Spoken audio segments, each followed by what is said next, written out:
Film dimulai dengan diperlihatkannya pasangan kakek nenek yang sedang menikmati suasana pagi di atap rumah mereka. Sang kakek bernama Yoon Duk-so dan sang nenek yang bernama Yongja. Di masa tua itu mereka kini hidup sendiri. Terkadang mereka juga dikunjungi oleh anak dan cucu mereka yang banyak. Hingga penular rumah itu yang tadinya sepi, kini menjadi ramai. Pada suatu ketika, anak-anaknya itu menitipkan anak-anak mereka kepada keduanya. Dikarenakan anak-anaknya ini akan pergi ke Thailand untuk berlibur. Di sini si kakek Dukso sebenarnya juga ingin ikut, tetapi anak-anaknya itu tidak peka terhadap dirinya. Dan sang neneklah yang selalu menegahkan si kakek agar tidak menampakkan keinginannya. Di masa tuanya, Dukso menjalankan toko tradisional yang bernama Kotbun. Dia sangat marah ketika pihak properti yang selalu berusaha membeli toko tuanya tersebut. Meskipun hasilnya tidak seberapa, ada alasan tertentu mengapa dia tidak ingin menjual tokonya itu. Dukso sendiri memiliki temperamen yang begitu keras. Dia selalu mengutarakan apa yang dia pikirkan jika tidak sesuai dengan keinginannya. Sehingga tak sedikit orang-orang di sekitarnya harus terlibat perkelahian dengan si kakek. Hanya cucunya lah yang bisa membuat sedikit tenang hatinya. Tak lama berselang ketika sedang berjalan bersama cucunya, tanpa sengaja orang lain menabraknya, dan membuat Dukso terjatuh dan teringat kembali kenangannya di masa kecilnya, yaitu Desember tahun 1950, tepatnya di Provinsi Hungnam, Korea Utara. Kali itu dia mengingatkan kepada adiknya Maksun supaya jangan nakal. Ini bukan tempat bermain. Kita tidak pergi untuk bermain-main. Dan jangan pernah melepaskan tangan abangmu ini, ungkapnya. Ternyata hari itu dia beserta keluarganya tengah berada dalam peperangan. Mereka harus meninggalkan rumah mereka dikarenakan tempat tersebut akan menjadi medan perang, di mana tentara Cina nantinya akan menyerang. Dukso adalah anak yang tertua. Dia memiliki 3 adik yang masih kecil. 2 adik perempuan dan 1 adik laki-laki. Hari itu dia bertugas menggendong adik perempuannya Maksun. Tak lama berselang, pesawat tentara Cina pun datang, membuat semua yang mengungsi begitu kepanikan, termasuk Dukso dan keluarganya, hingga sampailah mereka ke tepi pantai. Lalu sang ayah melihat ke arah perahu karet dan membawa seluruh keluarganya menuju ke sana. Di sini mereka harus berdesak-desakan dengan seluruh orang, karena orang lain pun ingin menyelamatkan diri mereka masing-masing. Maksun sendiri hampir saja ketinggalan. Tetapi untung, sang ayah sigap untuk datang membantu. Dan akhirnya sang ayah berhasil menaikkan seluruh keluarganya ke perahu karet tersebut. Tetapi bahaya belum usai, mereka harus kembali menaiki tangga untuk naik ke kapal pengungsi. Di sini keadaan lebih kacau, banyak orang-orang yang terjatuh saat akan menaik. Ayah dan ibunya pun akhirnya berhasil naik ke atas. Tetapi Dukso terus berusaha naik dengan berjuang menggendong adiknya. Tapi sayang, secara tiba-tiba ada tangan yang menarik tubuh Maksun dari bawah. Dan yang membuat Dukso hanya bisa menyelamatkan baju yang terkoyak dari adiknya. Dia pun begitu kepanikan karena Maksun tidak berada di sampingnya. Sang ayah yang mendengar tangisan Dukso pun menyadari apa yang terjadi. Mereka berdua terus melihat ke arah bawah, berharap dapat menemukan adiknya. Karena itulah ayahnya berkata, jika dia akan kembali ke bawah untuk mencari Maksun. Dukso pun diberi pesan oleh ayahnya, jika ayahnya tidak kembali, Dukso harus menjadi kepala keluarganya. Apapun yang terjadi, kau harus utamakan keluarga, ungkap ayahnya. Ayahnya pun dengan harunya memeluk anaknya di sana. Lalu sang ayah pun kembali mencari Maksun di bawah, tetapi apa daya, dia tetap tidak menemukan sang adik. Dan naasnya kapal tersebut telah berangkat, meninggalkan sang ayah yang masih berada di bawah. Lalu ayahnya berteriak, jangan khawatirkan aku akan menyusul kalian, ungkapnya. Begitulah kiranya perpisahan Dukso dan ayahnya di tengah peperangan yang selalu meninggalkan kepedihan untuk orang yang mengalaminya. Singkat cerita, kapal itu membawa 14.000 pengungsi ke Korea Selatan, tepatnya di kota Busan. Di tempat ini Dukso dan keluarganya mencari bibi mereka yang bernama Kotbun, yaitu adik dari ayahnya. Sekian lama mencari, akhirnya mereka pun menemukan bibinya tersebut. Bibinya ini memiliki sebuah toko dan tinggal berdua bersama suaminya yang hobinya hanya mabuk. Dan untuk sementara waktu, mereka berempat harus tinggal di sebuah kamar yang terbilang cukup sempit. Dan mereka pun pasrah dengan apa yang terjadi. Di pengungsian, Dukso belajar sembari membawa adiknya yang bungsu untuk belajar. Disinilah dia berkenalan dengan anak lainnya yang bernama Dalgu, yang nantinya akan menjadi sahabat baiknya. Untuk membantu ekonomi keluarganya, Dukso kecil harus menyemir sepatu orang-orang di jalanan. Di jalanan pun terkadang dia dan Dalgu harus berkelahi dengan anak lainnya, hanya karena memperebutkan coklat yang diberikan oleh tentara Amerika. Karena itulah sampai di rumah, Dukso pun dimarahi oleh ibunya karena terlibat perkelahian. Di sini Dukso pun bertanya kepada ibunya, apakah ibunya membenci dirinya? Karena semenjak itu dia tidak pernah mendengar ibunya membicarakan adiknya Maksun. Dan karena dirinya juga lah sang ayah tidak bisa bersama mereka saat itu. Lalu ibunya pun menjawab, "Jika itu bukanlah kesalahan Dukso, jangan pikirkan hal tersebut. Teruslah bekerja keras, karena kau adalah kepala keluarga hingga ayah kembali," ungkap ibunya. Dukso kecil pun hanya bisa menangis mendengar perkataan ibunya kala itu. Singkat cerita, Dukso kecil pun kini sudah tumbuh beranjak dewasa, tepatnya di tahun 1963. Kali itu dia dikeluarkan dari sekolah karena tidak memiliki uang. Akhirnya dia pun bekerja keras kembali dengan menjadi buruh angkut di pelabuhan.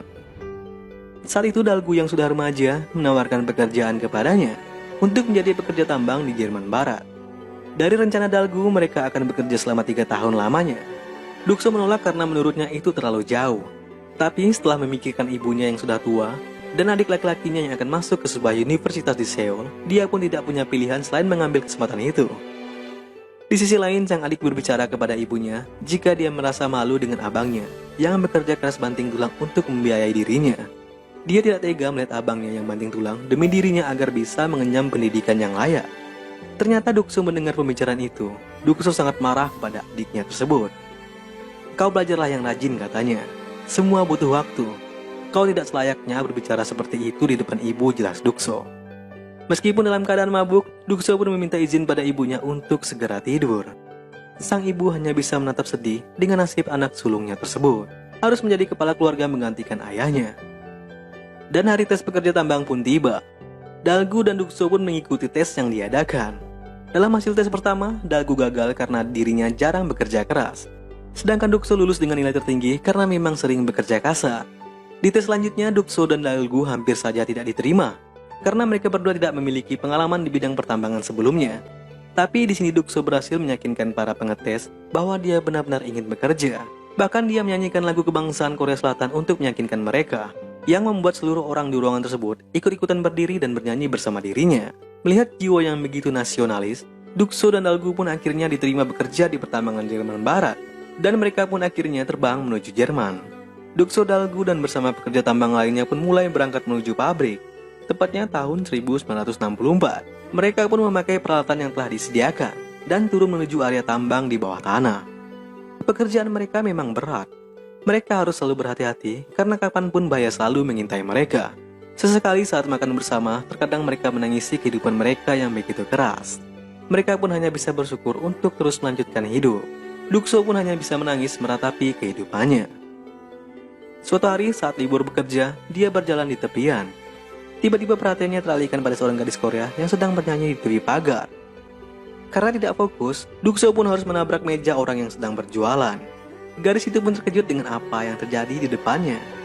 Tak lama berselang, mereka berdua akhirnya berkenalan. Ternyata gadis ini bernama Yongja. Yongja adalah seorang perawat Korea yang bekerja di Jerman. Saat itu Yongja berkata, akibat bertemu Dukso dirinya serasa ingin memakan makanan Korea. Karena itulah malam besoknya, Dukso pergi ke asrama Yongja dengan membawakan makanan yang Yongja inginkan. Saat sedang makan berdua, Dukso pun bertanya, kenapa Yongja menyanyikan lagu sedih saat berada di taman kemarin. Ternyata Yongja yang meskipun seorang perawat, keadaannya juga sulit. Terkadang pekerjaannya tersebut mengharuskan dirinya membersihkan kotoran pasien yang tua renta, membersihkan mayat-mayat yang sangat tidak menyenangkan. Tapi di tengah keadaannya yang sulit tersebut, Yongja berusaha untuk tetap tegar dan tersenyum. Hari-hari berikutnya mereka berdua pun semakin dekat. Mereka sering berjalan bersama dan berpiknik bersama. Setelah sampai di asrama Yongja, mereka pun saling berjabat tangan. Dukso sangat bahagia akhirnya berhasil memegang tangan Yongja lebih lama. Singkat cerita, pada suatu hari terjadi kebocoran gas di mana tempat Dukso bekerja. Tapi naas, gas tersebut terlebih dahulu meledak, membuat proses evakuasi mengalami masalah. Dalgu pun harus tertimpa reruntuhan akibat hal tersebut. Di sini, Dukso tidak bisa meninggalkan sahabat baiknya itu sendirian. Dia berusaha menyelamatkannya, tapi naas, reruntuhan yang lebih banyak menimpa keduanya. Sedangkan di sisi lain terjadilah kepanikan yang luar biasa di rumah sakit. Yongja yang sadar bencana tersebut berusaha mencari Dukso. Dia terus mencari tapi tidak menemukan Dukso. Pencariannya sampai di mana pabrik Dukso berada. Akhirnya dia mendapati berita jika Dukso dan Dalgu terjebak di bawah tanah. Yongja pun meminta kepala proyek untuk menyelamatkan mereka segera. Tetapi karena terlalu berbahaya, hal itu pun tidak bisa dilakukan. Di sini Yongja masih berharap jika Dukso dan Dalgu masih hidup. Dia dengan tangisnya terus memohon agar Dukso dan Dalgu diselamatkan. Melihat kegigihan yang dilihatkan Yongja membuat pekerja tambang senegaranya pun tergugah. Mereka akhirnya menerobos masuk untuk menyelamatkan Dukso dan Dalgu. Sementara itu di dalam sana, Dalgu dan Dukso berhasil bertahan. Mereka menunggu sebuah keajaiban yang akan menyelamatkan mereka. Di saat menunggu tersebut, Dukso teringat saat dia masih kecil bersama ayahnya. Seolah dia sedang berbicara kepada ayahnya. Dia juga menceritakan jika ibunya baik-baik saja saat itu. Dan adik laki-lakinya kini menjadi mahasiswa yang pintar. Sedangkan adik perempuannya, meskipun sering membuat masalah, si adik bungsu kini menjadi perempuan yang baik dan cantik. Dia juga tidak lupa menceritakan adiknya Maksun yang belum ditemukan sampai sekarang. Dukso berkata sangat menyesal kepada adiknya tersebut. Dia juga mengatakan pada ayahnya, jika hidup ini begitu berat, benar-benar sulit baginya. Tetapi semenjak bertemu dengan Yongja, beratnya kini perlahan menghilang. Dan tak lama berselang betapa bahagianya Dalgu, pekerja tambang lainnya akhirnya menemukan mereka berdua. Dan akhirnya mereka berdua pun berhasil diselamatkan dengan haru. Dan Yongja lah yang menuntun keduanya hingga ke rumah sakit. Singkat cerita, akhirnya Dukso pun beranjak pulih. Saat itu dia mengatakan kepada Yongja jika visa pekerjanya akan berakhir sebentar lagi. Dan dia tidak mendapatkan perpanjangan atas visanya. Karena itulah dia akan kembali kepada keluarganya ke Korea. Dukso juga mengajak Yongja untuk pergi bersamanya ke Korea. Tapi Yongja tidak mau karena dia merasa dia sudah mendapatkan pekerjaan yang layak di Jerman. Dan Yongja pun berlalu meninggalkan Dukso. Di lorong tersebut ternyata diam-diam Yongja menangis mengetahui Dukso yang akan segera pergi. Dia menahan tangisnya saat berada di depan Dukso. Dan akhirnya Dukso pun telah kembali ke Korea. Ternyata hasil kerjanya beberapa tahun di Jerman, dia berhasil membelikan rumah untuk ibu dan adik-adiknya. Kedatangan Dukso disambut hangat seluruh keluarganya, terlebih ibunya. Dengan tatapan tuanya, dia merasa bangga atas apa yang selama ini dilakukan oleh anak sulungnya tersebut. Mampu memberikan kehidupan yang layak untuk mereka. Hari-hari berikutnya Dukso mengisi hari-harinya di toko milik bibinya.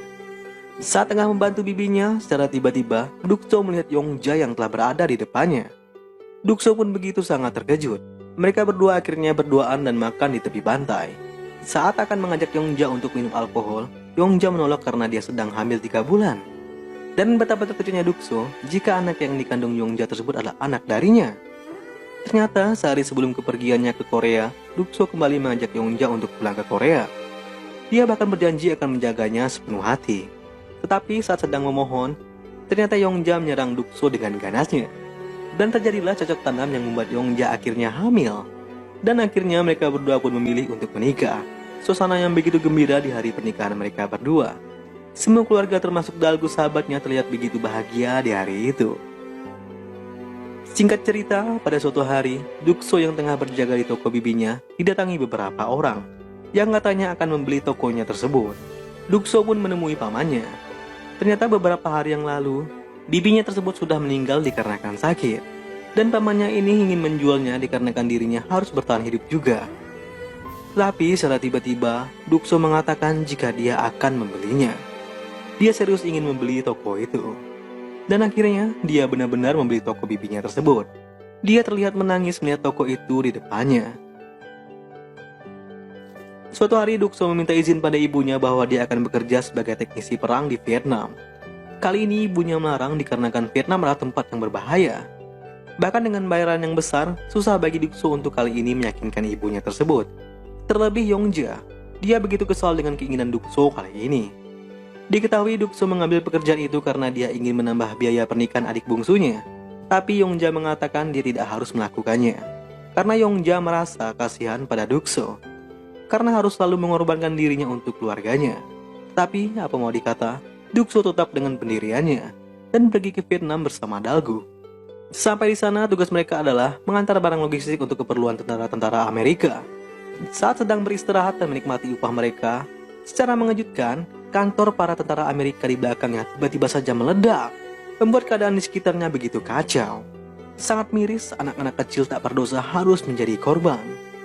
Dalam hatinya berkata, dia bersyukur anak-anak mereka di Korea tidak merasakan kekacauan akibat perang yang begitu kejam. Dia juga bersyukur penderitaannya itu tidak dialami oleh anak-anak dan istrinya. dan istrinya hanya bisa menangis membaca surat yang dikirim oleh Dukso. Tak lama berselang, Dukso dan tentara lainnya akan segera berkemas dan kembali ke Korea. Namun aksi mereka tertahan dikarenakan banyaknya penduduk lokal akibat perang yang berusaha mengikuti mereka. Bahkan seorang gadis Vietnam memohon kepada Daegu agar membawa mereka semua.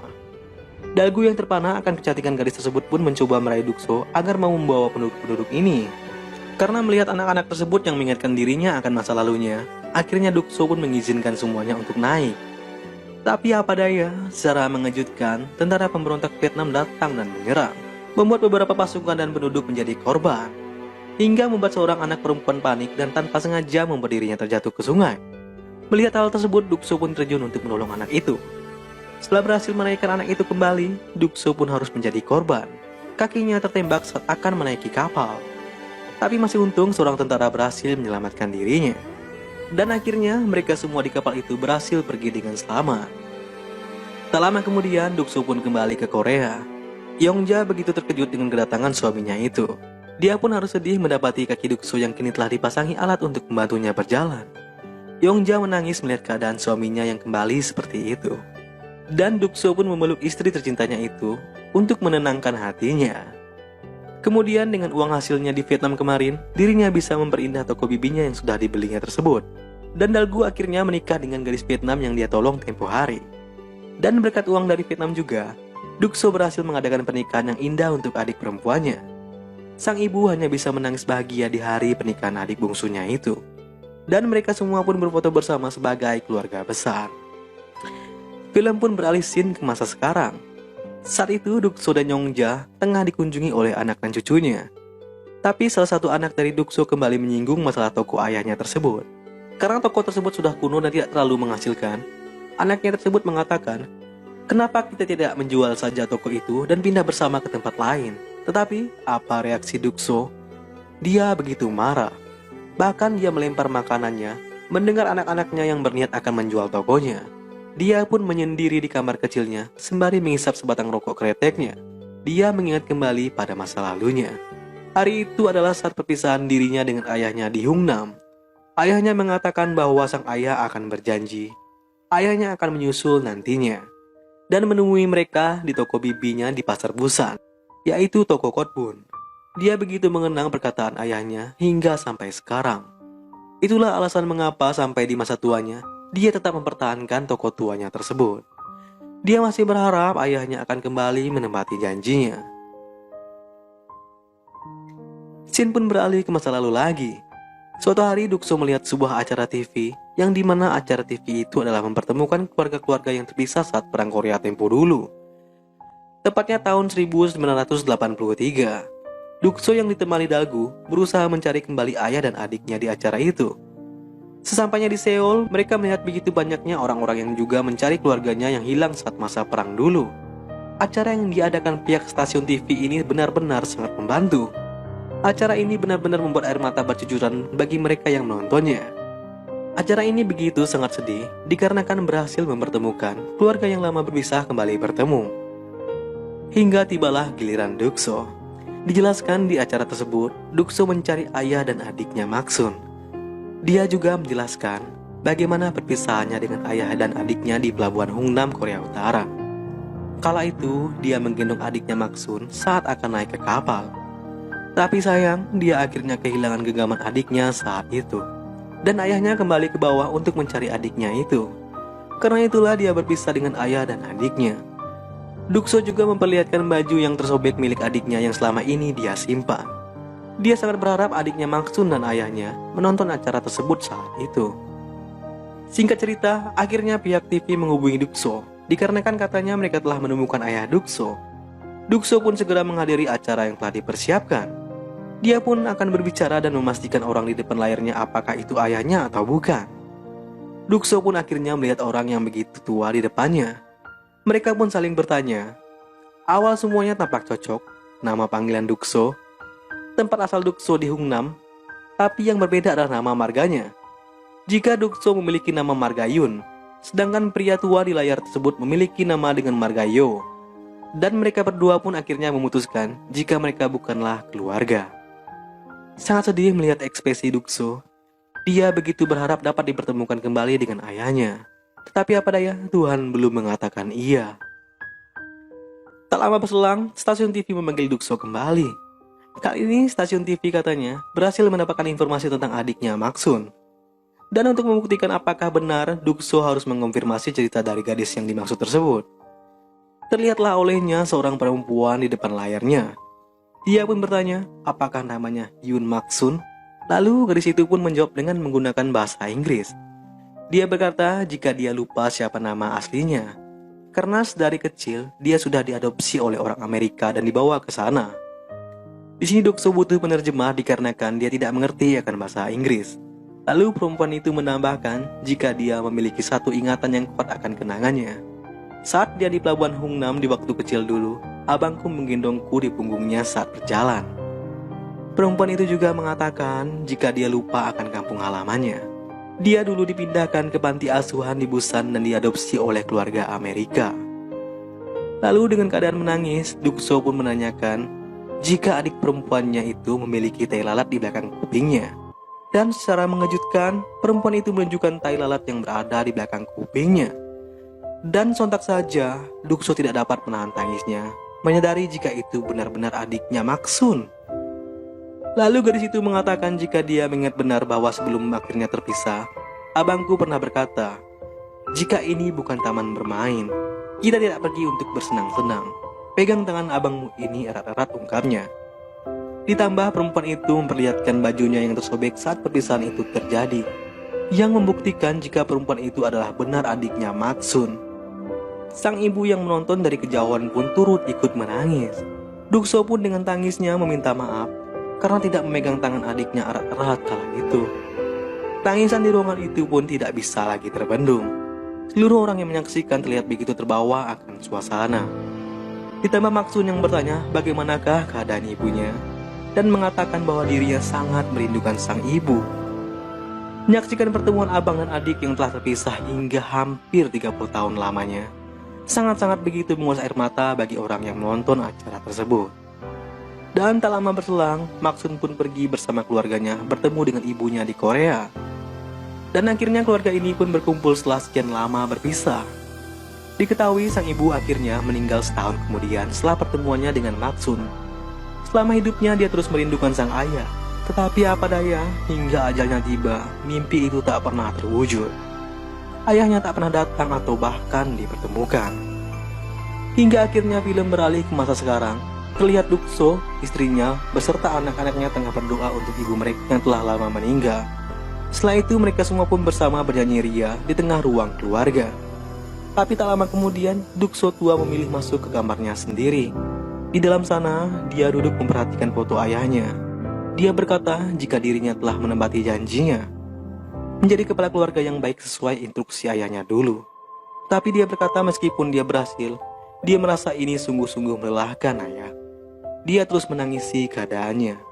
Di tengah temperamennya yang keras, dia tetap menangis karena terus merindukan sang ayah hingga masa tuanya. Dia menangis di baju ayahnya saat keluarga-keluarga di ruangan sebelah tengah bersuka cita. Sungguh menyedihkan dengan apa yang Dukso rasakan. Dan film pun beralih scene di mana adegan di awal film diperlihatkan. Terlihat mereka berdua masih menikmati suasana di atap loteng berdua. Dan Yongja pun memegang tangan renta pria yang dicintainya tersebut. Dan film pun berakhir.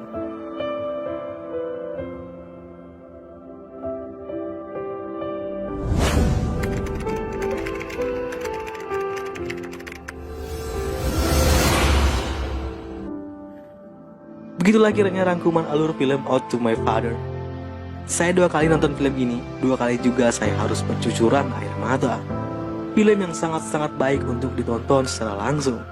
Semoga dengan menonton film ini, kita semua menjadi diri yang lebih baik untuk kedepannya. Oke, sampai jumpa di video selanjutnya. Ciao.